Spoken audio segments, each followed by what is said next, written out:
This is Optimal Living Daily, episode 1744, Making Time Tangible by Julie Morgenstern of juliemorgenstern.com.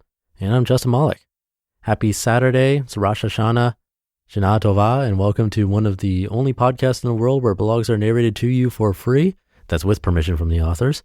If you enjoy it, sharing it with anyone would be greatly appreciated. And I'll keep this short for the Saturday episode, so let's get right to it and start optimizing your life. Making Time Tangible by Julie Morgenstern of juliemorgenstern.com. Fresh laundry.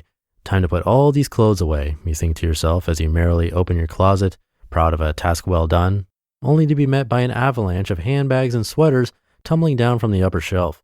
Oh, not again, you cry out. As you duck out of the way of the seemingly endless barrage, you trip over a runaway sneaker, dropping the basket of clean laundry all over the floor. That's it. I've had it.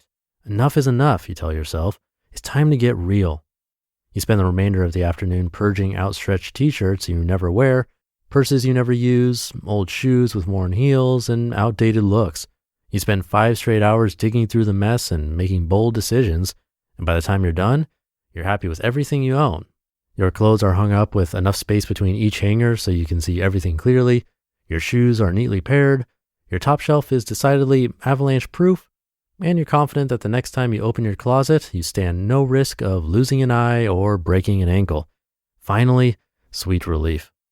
That is, until the phone rings. It's your friend Sally calling to ask if you want to join her and the gang for a Hamilton watch party on July 3rd. 100% I'm in, you confirm. You open up your planner to jot it in, only to realize you have a doctor's appointment scheduled for the exact same time. Not wanting to disappoint Sally, you call the doctor to reschedule, only to find that the sole remaining appointment for the next 2 months is the same afternoon you're scheduled to do carpool pickup. You schedule the appointment anyway and make a note to call around to the other moms in the pool to see if someone can switch with you. Yikes, a simple scheduling oversight has now become a full-blown logistical nightmare, costing you over an hour in stress and panicked phone calls. Just as a disorganized space can cost us time and energy, so too can a disorganized schedule. In truth, we tend to squander a staggering amount of time each week mismanaging our appointments and to-dos, optimistically overbooking ourselves and trying to jam things in where they don't fit, only for everything to come crashing down around us. Week after week, we find ourselves forced to scramble at the last minute to reschedule projects and plans, trying to figure out what we can afford to cancel or put off. The trouble with managing time. In the journey from chaos to order, people often find it easier to organize space than time, because space is something you can actually see. Stacks of papers, piles of clothing, and shelves full of knickknacks are visible. You can pick things up and move them around in your space to see how they fit. You can easily see when your plate or your closet is too full. Time, on the other hand, is completely invisible. It's something you feel, and it feels utterly amorphous. How long is a day? Well, that depends on your energy and how much sleep you had. How long is an hour? Well, if you're doing something you love, it whizzes by, but if you're caught up in something dreadful, it crawls painfully along. How long will a given task take? Well, that depends on how you feel about it. Hate doing the dishes? It must take an hour. Love surfing the net? Easy, it'll only take 10 minutes. As long as time remains slippery and elusive, you'll have difficulty managing your days.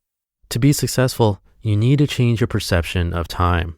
You need to learn to see time in more visual, measurable terms. Think of your schedule like a closet.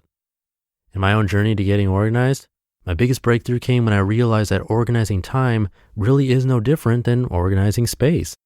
Essentially, just as your closet is a limited space into which you can only fit so many items, a schedule is a limited number of hours into which you can only fit a certain number of tasks. Just as every pair of shoes you place in your closet takes up a certain amount of room, each task takes up a certain amount of time.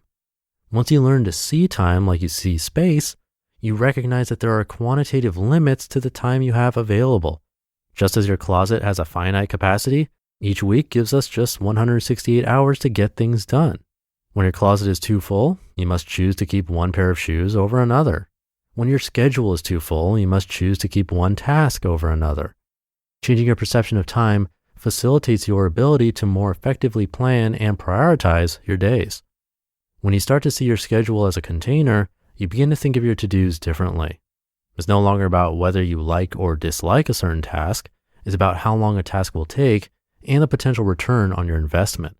As such, it becomes critical that we learn to evaluate our to-dos quantitatively in terms of their size, duration, rather than qualitatively in terms of how we feel about them. Think about it.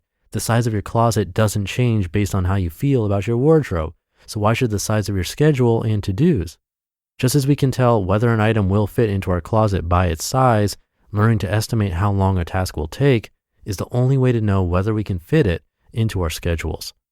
Ultimately, changing your perception of time is the key to good time management because it serves to unlock a series of other essential skills necessary to become the master of your own schedule.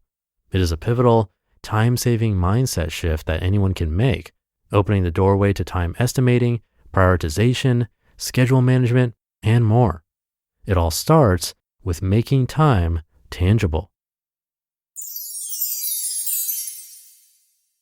You just listened to the post titled Making Time Tangible by Julie Morgenstern of juliemorgenstern.com. And thank you to Julie, great tips.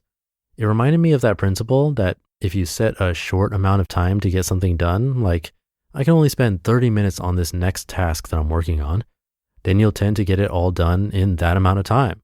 But if you don't set a number and just work on it, you'll usually be distracted or take your time or somehow magically end up taking longer than 30 minutes. Have you noticed that? That's definitely the case for me. So something to think about, making time tangible and a sort of space that you have to fit things into. Schedule it out, and you might find your productivity improve. So thanks again to Julie, and thank you for being here. Have a great weekend if you're listening in real time. And I'll be back tomorrow for the Sunday show where your optimal life awaits.